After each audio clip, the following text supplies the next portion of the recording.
안녕하세요. 예. 예, 그림 문자입니다. 그림 문자인데 강의를 시작하기 전에 이번에는 그 강의 목차에 대해서 간단히 설명을 드릴게요. 이제는 제가 나누었던 거, 이제 우리가 그림 문자를 1강부터 해서 171강까지를 끝냈거든요. 이제 오늘 172강인데 이걸 보여드리는 거는 제가 분류한 거예요. 상수, 수예요. 판단, 권위, 식물, 동물, 신체, 사람, 도구, 맨 마지막에가 자연입니다. 이제 자연을 끝으로 하면은 19강이 되겠죠. 예, 뭐 21죠. 예, 어쨌든 172강부터 해서 191강까지 끝나면은 이제 마무리됩니다. 요거를 보여드리는 거는 요렇게 해서 찾아가시라는 뜻이에요. 지금 유튜브에 올라가는 게 1강, 2강 똑같이 맞춰놨으니까 나중에 요거를 갖고 계시다가 요런 부류의 문자가 글자가 내가 필요하다 그러면은 요 강의 남바를 찾아가시면 되는 거고, 요렇게 임의로 제가 구분을 해 놓은 겁니다. 191개 부스로. 그러니까 이 191개 부스는 주로 우리가 현재 사용하는 부스에서 연관된 거, 관련된 거, 그 다음에 글자 안에 이런 부스가 남아있는 거, 이런 거를 제가 임의적으로 한 거니까, 이게 이제 이걸 토대로 해서 더 공부하고 싶은 분들은 더 확장을 하시면 될 것 같아요. 자, 자연입니다. 이제 자연에 대해서 하는데, 자연은 이제 시작이 이거예요. 날일입니다. 너무 쉬운 글자죠? 날일. 지금 우리가 쓸 땐 날일자, 대부분 조금 뭐 한자를 배우면 날일자부터 배우는 거니까. 그리고 우리가 일상생활에서도 일요일 할 때 일자죠. 월요일 할 때 이제 월자, 기본적으로 일월, 화수목금토. 그래서 일월은 음양이죠. 그 다음에 화수목금토는 오행이고, 이제 이렇게 해서 한자를 좀 확장시켜서 이해하시면 될 것 같아요. 날일은 이렇게 돼요, 모양이. 예. 그래갖고 원래는 한자에는 동그라미가 없습니다. 동그라미가 없는 게 점을 치기 위해서 했기 때문에 점이 갈라지는 게 동그랗게 갈라지지는 않아요. 그러니까 보면은 동그랗지는 않죠. 그거를 이제 형상한 거예요. 그리고 안에다가 이제 이걸 넣은 거죠. 이거를 넣어서 말하자면은 태양이라는 어떤 그런 거를 좀 뭐라 그럴까요? 좀 더 확장해서 보는 잠깐만요. 예, 그래서 포인터가 지금 없어져 갖고, 예. 그래서 확장해서 보는 건데, 이제 이게 이렇게 날일자로 변하는 거죠. 예. 자, 날일자는 많은 글자는 없습니다. 교재에도 아주 간단하게 설명했는데, 날일자는 굉장히 많아요. 많은데, 대표적인 것만 갖고 제가 이제 설명을 드리겠습니다. 날일이에요. 172강. 날일은 가득 차 있는 것이며, 어그러지 않는 태양의 정기라고 이렇게 해놨어요. 그게 실야예요. 우리가 앞에 강의에서 실자를 배워놨죠. 실, 예, 꿰맬관 또는 묶을관에 조개패가 있고 그거를 메꾼다고 그랬죠. 그거를 집에다가 보존한다 그랬잖아요. 그래서 실하다. 그리고 허는 비어 있는 거잖아요. 그래서 허실 이렇게 읽는다고. 실한 거예요. 그러니까 꽉 차 있다라는 의미로 태양이에요. 태양은 그러면서 태양, 지정, 불휴. 태양은 어그러지지 않아요. 태양이 어그러져서 보이는 경우는 한 번도 없습니다. 근데 태양도 동그랗고 달도 동그란데 달은 지구에 가려서 말하자면은 동그란 게 이렇게, 그래서 우리가 그거를 모양으로 보고 보름달이니 초생달이니 금음달이니 이렇게 하잖아요. 근데 실제로 달도 어그러진 지 없죠. 그냥 우리가 이제 근대에 이제 과학이 발달하면서 다 동그란데 지구의 그림자가 가려서 한다는 걸 우리가 이제 알게 된 거죠. 자, 근데 태양은 한 번도 어그러진 적이 없어요. 왜? 가려지질 않으니까. 그리고 항상 태양은 떠 있는데 안 보이는 거는 구름에 가려 있거나 이러기 때문에 안 보이는 것뿐이지 항상 떠 있죠. 자, 그래서 태양, 지정, 불휴라고 한 거예요. 그러니까 태양을 보면 항상 뜨겁고, 태양은 또 여름 태양이 다르고 겨울 태양이 다르잖아요. 그러니까 그런 거에 따라서 항상 일정하니까 불휴 이렇게 한 거고요. 우리가 이제 일을 하는 거는 생적으로 밤에 일하지는 않잖아요. 그리고 낮에 일하잖아요. 밤만 되면은 잠자는데 우리가 이제 특히 과학의 발달 중에 전기를 발달하죠. 그리고 에디슨에 의해서 전기가 발달하면서 거의 획기적인 문명이 되죠. 왜? 지금도 이제 에너지가 있기 때문에 이게 이제 시작된 거거든요. 유튜브도 촬영하고 이런 것도 다, 그러니까 에너지가 있기 때문에 낮과 밤을 낮처럼 일하는 거죠.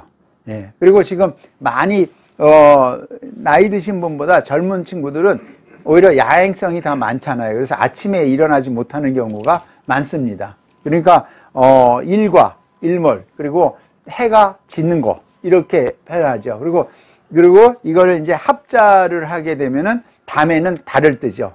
자, 이 강의가 끝나고 다음 강의가 달월이 있어요. 달월은 그때 가서 설명을 하고, 날일자에는 어떤 것이 있는지 보겠습니다. 이겁니다. 날일자에는 굉장히 많은 글자가 있는데 제가 여기서 이 하나로만 설명하기도 바빠요. 교재에도 있고요. 동력동입니다. 자, 나무목을 있어요. 나무목이라는 거는 올라오는 거죠. 올라오면은 이게 이제 뭐 뿌리라고 하는 경우도 있고 줄기가 올라와요. 그러면은 자, 나무목을 이렇게 쓰는데 이거를 나무목자를 분리해서 쓰겠습니다. 제가 분리해서 쓰면은 이렇게 되죠. 이렇게. 예? 그래서 동력동은 해가 여기에 걸쳐 있는 거예요. 예. 해가 뜬다라는 거죠. 그래서 나무목을 더한다는 거는 날 일자에다 나무목을 쓴 거예요. 그러면 해가 나무의 중간에 걸려 있어요. 해 뜬다는 모습이죠. 그러니까 뜨는 거를 이거를 동력동으로 하는 거예요. 그러면은 나무의 해가 중간에 있는 거죠. 그러면은 해가 나무 위에 있으면은요. 자, 해가 나무 위에 있을 수 있죠.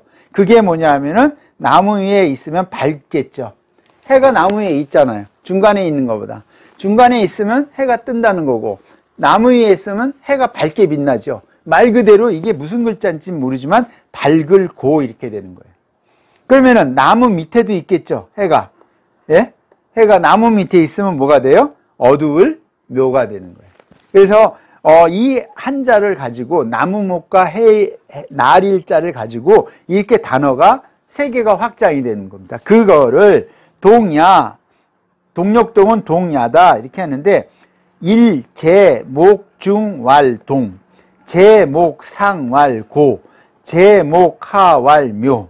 이제 그러니까 이걸 모른다고 해보세요. 이걸 다시 한번 정리해드리면 이걸 모른다고 그러면 해는 이렇게 그릴게요. 해는 이렇게 그려서 해가 이쪽에 있을 때는 우리가 일단 근대 교육을 받았으니까 이쪽이 동쪽이라고 하고요. 그럼 해가 동쪽에 있게 되죠. 이쪽에 있으면 해가 밝게 되죠. 해가 나무 밑에 있으면 서쪽이 되죠. 그러면은 이 글자를 동이다, 고다, 묘를 몰라도 상관이 없죠. 아, 이거는 동쪽이네. 이거는 한낮이네. 밝겠네. 이거는 어둡겠네.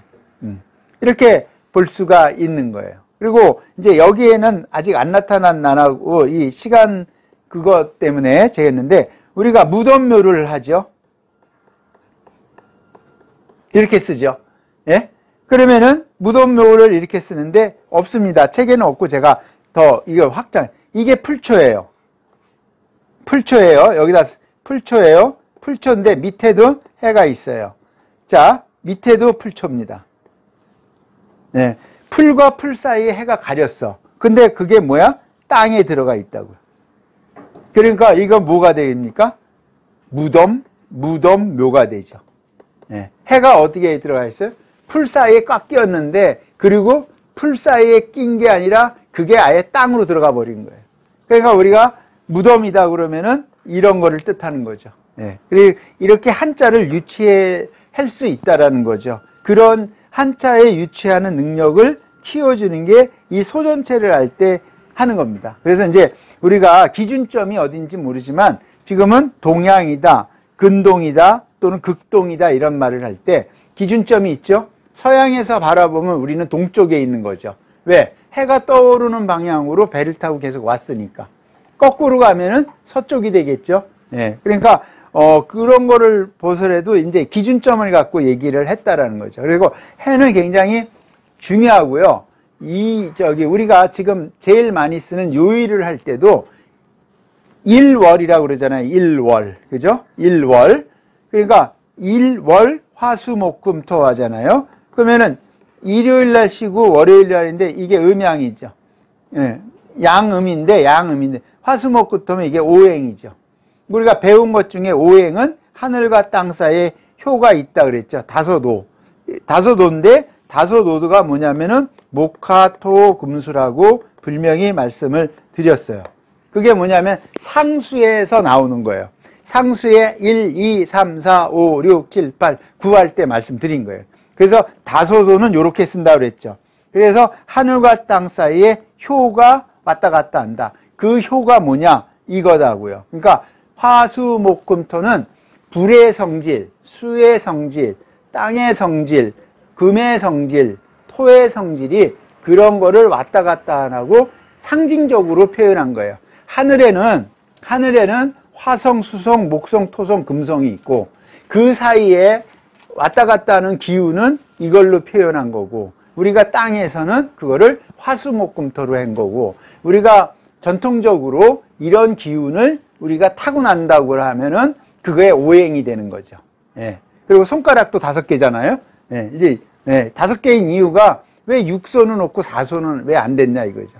예. 그러니까 이제 진화의 과정에서 인간이 만들어주면서 그렇게 표현을 하는 겁니다. 자, 이제 동력동이 나왔고 이 강좌가 계속 이제 마무리되어 가는 거니까 동력동은 나무목의 날일자예요. 제가 확장되는 거는 이렇게 하면서 무덤묘도 알려드렸고 상수에서 다소노도 알려드렸고 그러니까 이제 자꾸 결합하는 능력을 자꾸 이해하시면은 이게 좀 더 이해하기가 더 쉬워질 것 같습니다. 자, 여기까지 해서 오늘도 동몽, 그러면은 경몽 오늘도 한자 배웠습니다. 여기서 마치도록 하겠습니다. 감사합니다.